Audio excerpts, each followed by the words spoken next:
WiMAX আসছে, এই WiMAX declare করেছিল যে আমরা 4G পর্যন্ত ইন্টারনেট সার্ভিস দিব, 4G নেটওয়ার্ক হিসেবে, 4G নেটওয়ার্ক হিসেবে আমরা সার্ভিস দিব।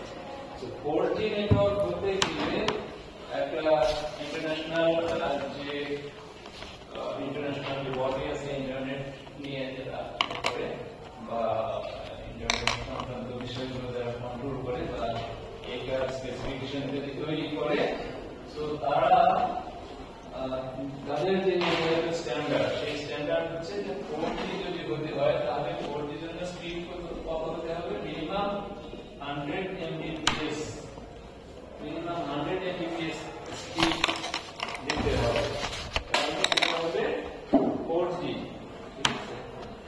এটা আসলে মানে প্রতি ইউজার এরকম পাবে, তবে সেটা কোন ইউজার, সেটা কোন ইউজার যদি ফুল স্পেকট্রাম ইউজ করে, তাদের যত যে ফ্রিকোয়েন্সি ব্যান্ডে কাজ করে সেই ফুল ফ্রিকোয়েন্সি ব্যান্ড যদি দিতে পারে, একজন ইউজার তাদের যে ফুল ফ্রিকোয়েন্সি সব ফ্রিকোয়েন্সি একসাথে দিতে পারে, তাহলে সে 100 Mbps পর্যন্ত স্পিড পাবে ওয়্যারলেস।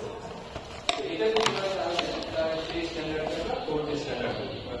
এখনো যদি আমরা একটা 4G কানেকশন রয়েছে, কত হয় স্পিড, কত আসে হয়তো 100-150 কেবি, 22-23 উপরে যায় না 100 উপরে যায়,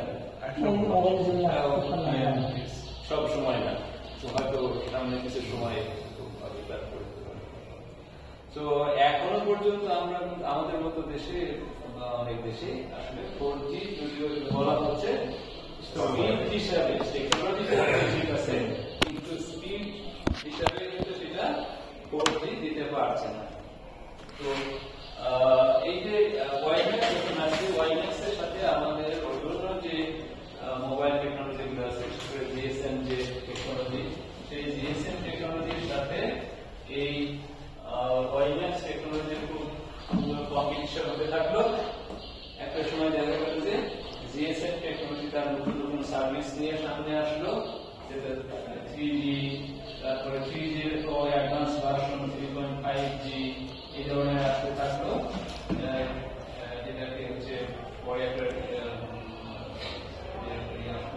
3G third generation partnership project মানে একটা এরিয়া করলো তারা, পার্টনারশিপ প্রজেক্ট।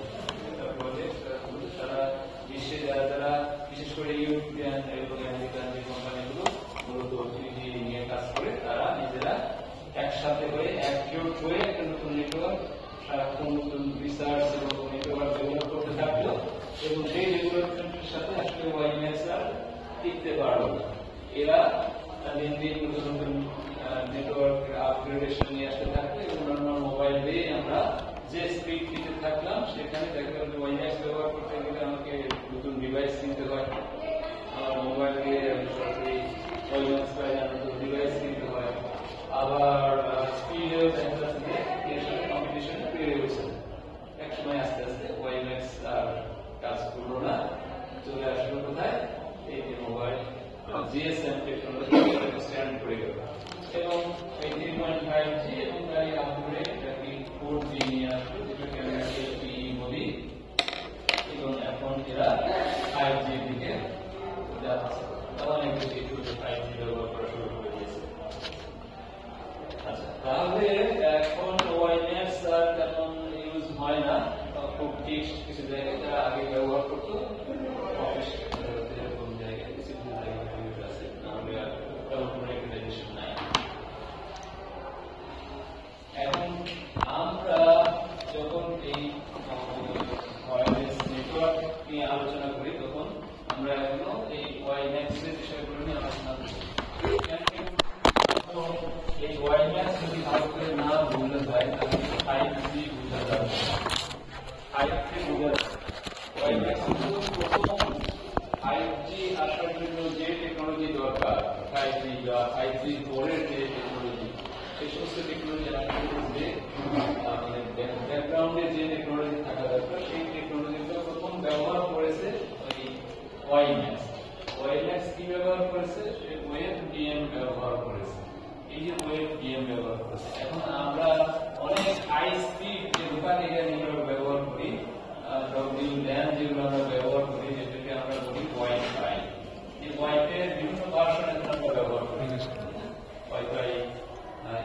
ভার্সন এখন আমরা সবার Dual version আছে।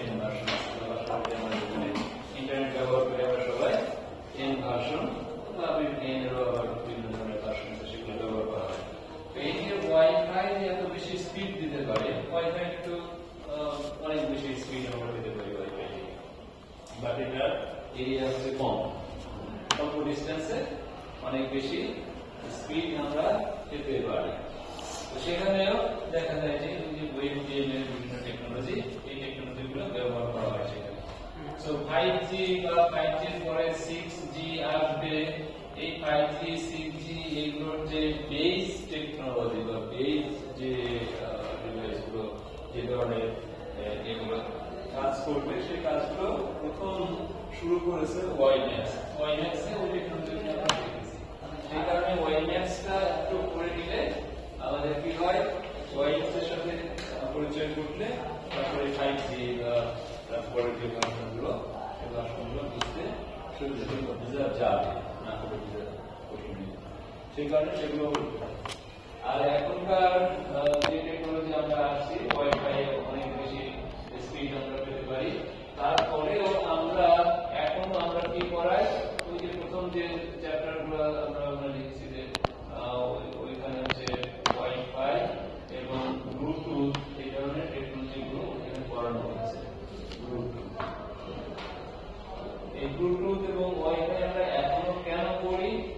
এখনো করি এই জন্য যে 5G বা 6G আমরা যে টেকনোলজির কথা বলছি, এই 5G বা 6G টেকনোলজিগুলোর মধ্যে একদম খুব লোয়ার ফ্রিকোয়েন্সি ব্যান্ড ব্যবহার করে এমন টেকনোলজি থাকবে, যেমন ব্লুটুথ। ব্লুটুথে কি হয়, ব্লুটুথে আমরা কি করি, ব্লুটুথে যেটা স্পিড হচ্ছে ম্যাক্সিমাম 100 kbps, ঠিক আছে, 100 kilobit per second, 1000 kilobit per second। Actually সেটা 700 kbps পর্যন্ত হয়তো আমরা পাই ম্যাক্সিমাম। এটা এর জন্য ডিজাইন করা হয়, যখন আমরা কাজ করি তখন আমরা হয়তো এইরকম একটা ডেটা স্পিড পাই ব্লুটুথ টেকনোলজি থেকে, 700 kilobit per second এরকম একটা স্পিড পেয়ে থাকি।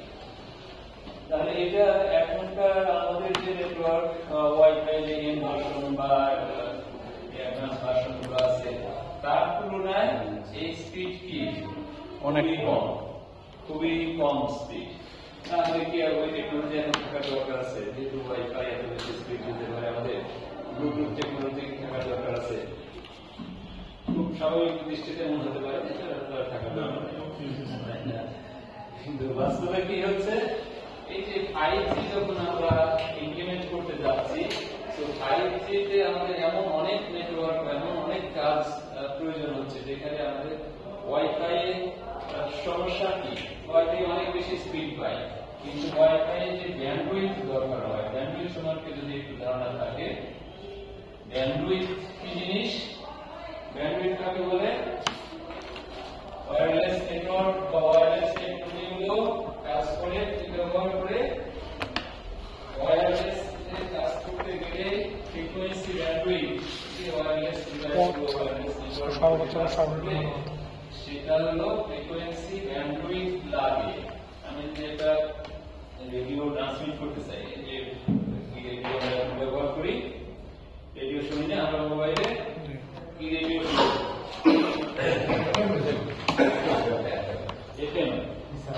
FM রেডিও শুনি। আর রেডিও আর কি ভার্সন আছে? এটা সারা কিছু আছে নাকি radio? AM sir, AM, FM, তারপরে AM, FM টেকনোলজি ইউজ করে রেডিও সিগন্যাল অ্যামেচার মডুলেশন যে ফ্রিকোয়েন্সি মডুলেশন মানুষেরা রেডিও শুনে, রেডিওর জন্য কি সেখানে AM আর একটা ছিল শর্ট ওয়েভ, যেটা তো শর্ট ওয়েভ ওটাও ওই টেকনোলজি ব্যবহার করতো, আর ফ্রিকোয়েন্সি ছিল ভিন্ন। তো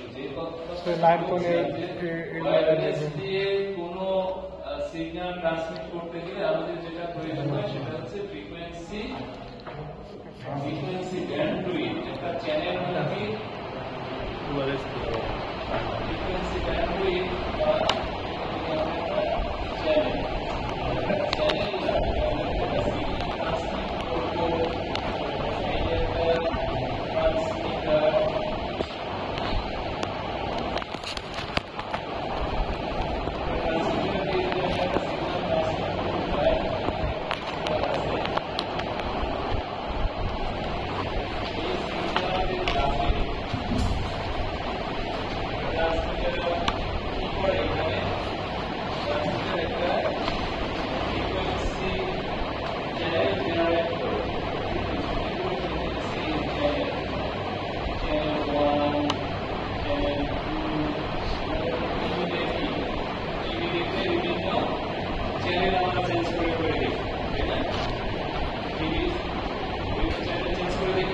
স্যার। নাম আছে না ATM RTB GTB RTB NTB তারপরে কি আছে অনেক রকমের অনেক একটা টিভি চ্যানেল যখন আমরা চেঞ্জ করি আমাদের রিমোট কন্ট্রোলার দিয়ে আমরা একটা চ্যানেল থেকে আরেকটা চ্যানেলে সুইচ বটে তৈরি কি করে আর টিভি আমরা দেখেছিলাম চ্যানেল আই ফ্রিকোয়েন্সি টেকনোলজিক্যালি কি ঘটে ফ্রিকোয়েন্সি আমি দৃশ্য দেখতেছি ভিডিও বাস্তবে কি কেন এই সমস্যা আসবে চ্যানেল আই থেকে ওই এলটিভি বা অন্য একটা চ্যানেল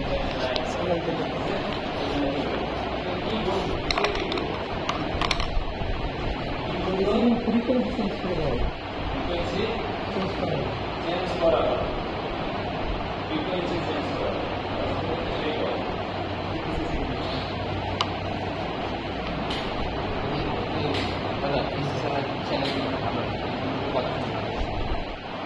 চলে যায়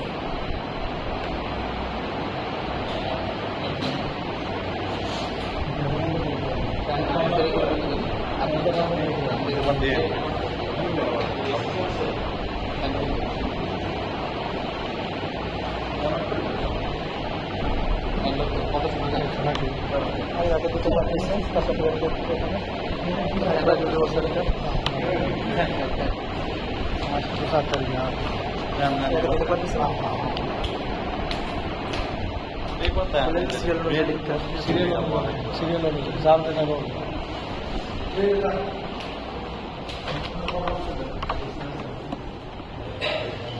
একটা ব্যান্ড স্ক্রল রাখো এইখানে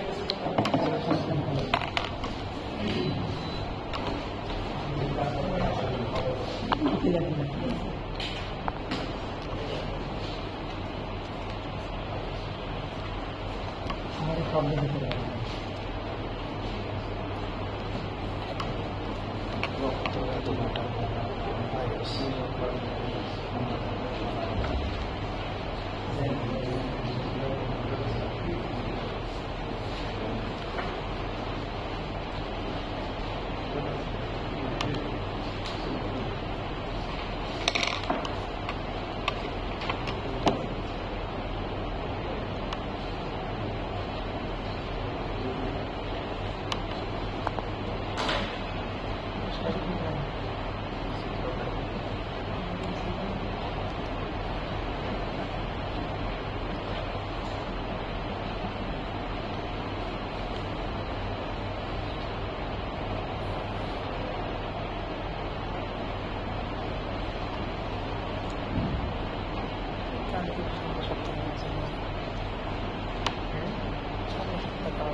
সিগনেচার করলে বাংলা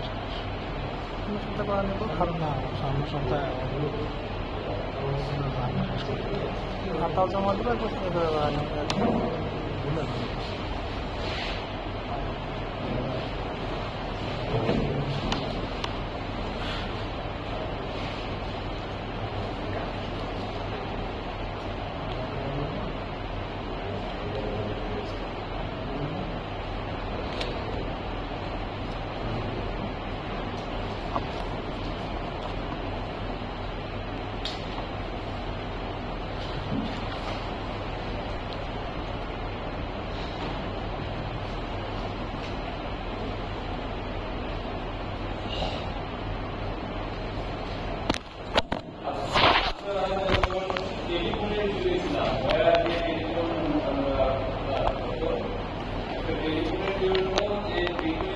দরকার হতো সেটা হচ্ছে 300 কিলোহার্টজ 300 কিলোহার্টজ একটা ব্যান্ড ফ্রিকোয়েন্সি ব্যান্ড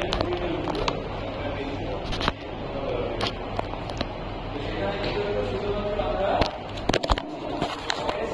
ভয়েসটা ট্রান্সমিট করতে পারবো যদি আমরা ভয়েসের সাথে আমরা টেলিভিশনের দিকে আসলাম টেলিভিশন সিগন্যাল ট্রান্সফার করতে চাইলাম তখন কি হলো ভয়েসের সাথে আমরা যদি পিকচার ট্রান্সমিট করতে চাই তখন কি দরকার হবে আমাদের দরকার হবে চ্যানেলগুলো আরো ওয়াইডার চ্যানেল এখানে যে চ্যানেলটা হলো ধরে নাও যে এই চ্যানেলের যে ফ্রিকোয়েন্সি 1 থেকে ফ্রিকোয়েন্সি 2 দুটো ফ্রিকোয়েন্সির মধ্যে পার্থক্য থাকে, সেই পার্থক্যটা হচ্ছে এই দুটো, এটা হচ্ছে 300 কিলোহার্টজ।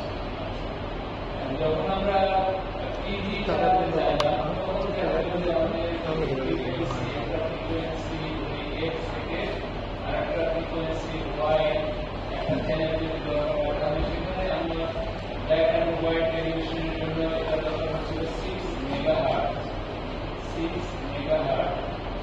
কালার টেলিভিশনের জন্য এটার আরো বেশি ফ্রিকোয়েন্সি ব্যান্ড প্রয়োজন হয়।